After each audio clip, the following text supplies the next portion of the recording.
একটি বিয়ের অনুষ্ঠানে আল্লাহ রাসূল সাল্লাল্লাহু আলাইহি ওয়াসাল্লাম বলেছেন, যে বিয়েতে মোহর কম সেটা সুন্নতি। আল্লাহ রাসূল একটা নির্ধারিত দেনমোহর নির্ধারণ করেছেন।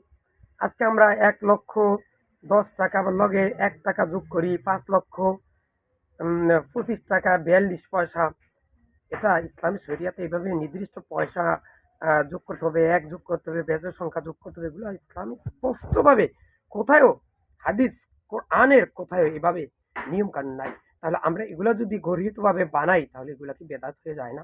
আপনার একটা সম্মানিত মুফতি সাহেবের কাছে জিজ্ঞাসা করেন, ফকিহদের কাছে জিজ্ঞাসা করেন। আরেকটু কথা বলবো, আল্লাহ বলছেন, ওয়ালা তুবাযজিরুনা তাবযিরা ইন্নাল মুবাযজিরিনা ইখওয়ানাশ শায়াতিন। তোমরা খাও কিন্তু অপচয় করিও না, নিশ্চয় অপচয়কারী শয়তানের ভাই। মেয়ের বাবা এত কষ্ট করে একটা মেয়েকে লালন পালন করেন, আর সেখানে আপনি ১৫০-২০০ লোক নিয়ে যান, ডেকোরেটর করেন, ৪-৫ বার খাবার দেন। এই মেয়েটাকে ১৮-২০ বছর পর্যন্ত লালন পালন পড়ালেখা করানোর পর লাখ লাখ টাকা বাবার চলে যায়। এরপরে আপনাদের জ্বালা যন্ত্রণায় সে বাধ্য হয়ে কর্জ করে সুদের উপর টাকা নিয়ে আপনি ১৫০ মানুষকে খাওয়াইতেছেন। অনেক সময় ছেলের বাবাও সুদের উপর কর্জ করে লোকজনকে খাওয়াইতেছেন। কি দরকার আছে? না। আমি বলবো, একটি বিয়ের অনুষ্ঠানে হায়েস্ট ৮ থেকে ১০ জন লোক হবে। ৫-৬ জন হইলে আরও ভালো। এই পক্ষের যাবে ওই জায়গায়, ওই পক্ষের এই জায়গায় নিয়ে বউ নিয়ে নিবেন, আনবেন। আবার আড়াই দিন আড়াইয়া করতে হবে, নির্দিষ্ট একটা তারিখ, এটুকুর মধ্যে নীতি হবে বউ। ইসলামের শরিয়ায় এমন কোনো বিধি নিষেধ নাই, দেওয়া নাই। এখন ব্যাপার হচ্ছে, আমরা যখন আবার খাওয়ার আয়োজন করি তখন মহিলাদের তত্ত্বাবধান, দেখাশোনা, খাওয়ার আয়োজন, কোনো কিছু নেওয়ন দেওয়ন থোন সব কিছু করবে মহিলারাই। আর পুরুষের প্যান্ডেলটা হবে আলাদা, সেখানে যা কিছু করে সব কিছু পুরুষই করবে।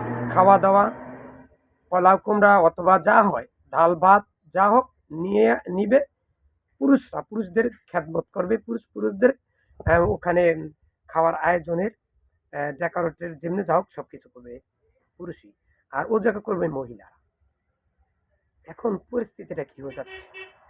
তা আসুন আজ থেকে আমরা এই সমস্ত ফাইজলামি, ইত্রামি, ভণ্ডামি এগুলো বাদ দিয়ে কোরআন এবং সহিহ হাদিসের আলোকে আমরা বিয়ে শাদিগুলা পালন করব। যৌতুকের প্রথা এটা বন্ধ করে দিব। খাওয়াই নেই এই জন্য ঝরকা বিবাদ, ফাসাদ, এমনকি অনেক সময় বিবাহ পর্যন্ত ভেঙে যায়।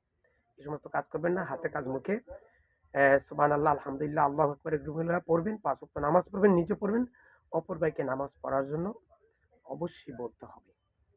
সন্তানকে মাদ্রাসা পড়াবেন, শিরক বেদাত কুফরি গীবত মুক্ত থাকবেন। ইয়া আল্লাহ, আমি সহ পৃথিবীর সকল মুসলিম উম্মাহকে তুমি শিরক বেদাত কুফরি এবং গীবত মুক্ত রেখে মৃত্যুর সময় মুখে লা ইলাহা ইল্লাল্লাহ পড়ে মৃত্যুবরণ করেও।